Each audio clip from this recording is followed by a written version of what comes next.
Што од навика, а што наметнато од традицијата, нема шанси во текот на зимата македонската трпеза да остане без расолница.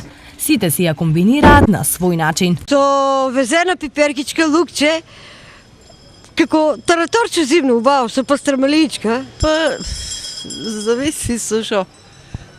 Може со бакардан. Треба да знаат сите, поготово младите не ја сакат поради мириса, ама еднаш ако се напие, после секој живот, цел живот ќе пие.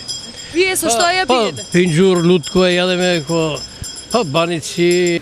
Македонскиот народ расолницата ја подготвува од памтивек, притежно на следниот начин. Најпрво кога земеме зелката, убаво излупеме.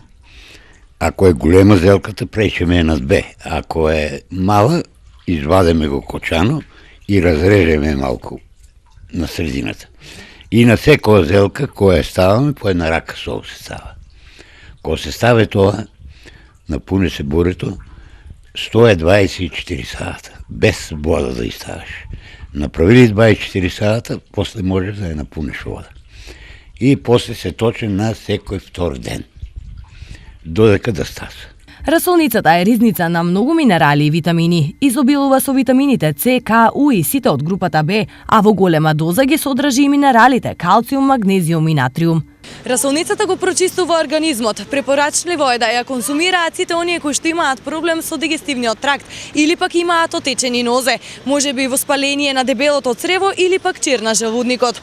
Дали претеравте синоќа со консумирањето на алкохол? Епа, со пиење на расолница, навистина ќе ви олесни.